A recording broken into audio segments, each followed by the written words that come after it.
Ele é doutor em economia pela Universidade de Chicago, dos Estados Unidos. Está à frente do movimento Brasil Eficiente, que propõe a simplificação fiscal e maior eficiência nos gastos públicos. Nós vamos conversar agora com o economista Paulo Rabelo de Castro. Paulo, muito obrigado pela sua presença aqui em nosso programa. Estivemos juntos lá em Comandatuba, no Fórum de Comandatuba, na Bahia. Aliás, você deu um show de competência na apresentação que você fez sobre a simplificação da reforma tributária, que é um dos temas que nós vamos abordar hoje na nossa entrevista. Eu queria, antes de falar da simplificação fiscal, ter os headlines da economia brasileira este ano. Quais são esses headlines? Quais são os pontos mais importantes da economia brasileira?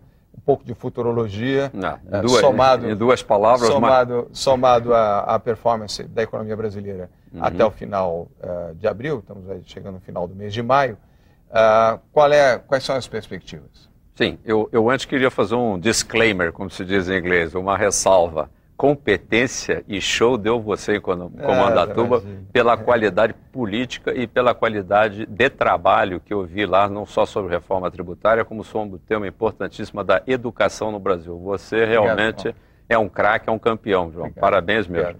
E falando da economia, são dois os temas principais hoje. O primeiro deles é um negativo, que é a inflação volta, o dragão já está botando fogo pela boca, é um assunto muito sério, o governo está totalmente consciente disso, o presidente Dilma está realmente sensibilizado e colocando a equipe para atacar, mas eu acho que vai ficar fora da meta, do limite superior da meta por alguns meses. Você acha então que o governo, de forma geral, o governo Dilma, vem cumprindo nestes primeiros meses, vamos dizer, nesses primeiros 120 dias, de maneira correta ou faltam atitudes, faltam medidas? A Federação do Comércio fez um painel sobre minha coordenação que revelou, por exemplo, numa pesquisa qualitativa que os primeiros 100 dias, então eram 100 dias do governo Dilma, são bem avaliados por formadores de opinião e até pelo público em geral. E que num cotejo com a administração Lula se sai tão bem quanto ou até ligeiramente melhor.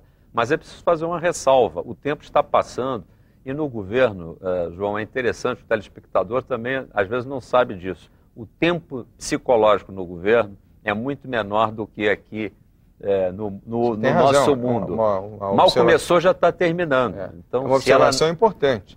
Dizem, e é fato, quer dizer, não é lenda, que há que se ter, sobretudo no primeiro ano de governo, aquelas medidas, vamos dizer, mais duras, mais difíceis, elas têm que ser colocadas em votação ou em prática, se não for o caso de ser colocado no Congresso Nacional. Que é o caso da reforma tributária, não é? Esse é um ponto, porque em 2012 não haverá clima no Congresso para uma discussão desse tipo. Por quê? Você vai perguntar.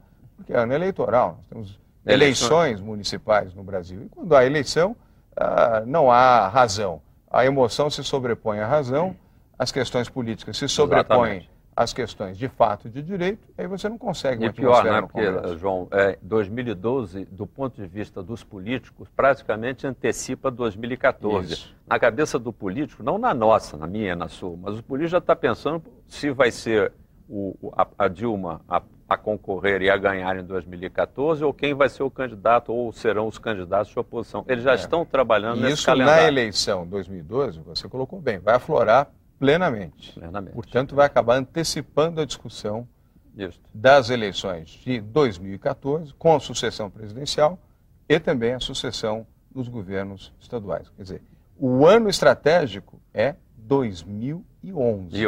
É nesse ano que nós temos que emplacar, e nesse sentido, faço uma ressalva, até a título de colaboração, construtivamente, o presidente Dilma tem que apresentar com um pouco mais de clareza qual é o seu programa de trabalho. Já não falo nem programa de governo.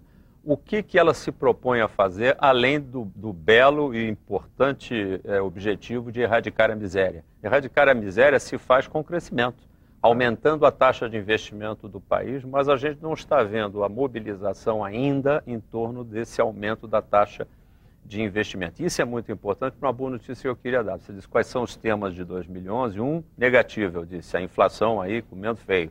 Mas eu até tenho um certo otimismo de que haverá um certo refluxo para a banda de 4,5 a 6,5 no máximo.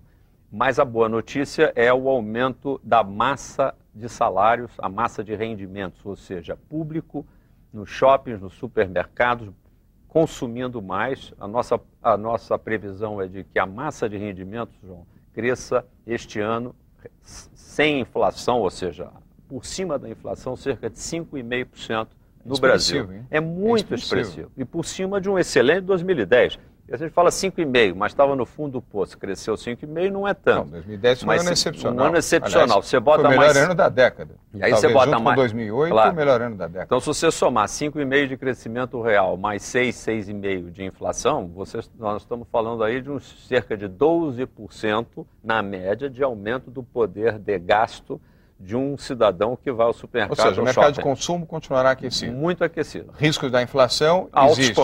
por causa disso. E o governo ainda gastando demais.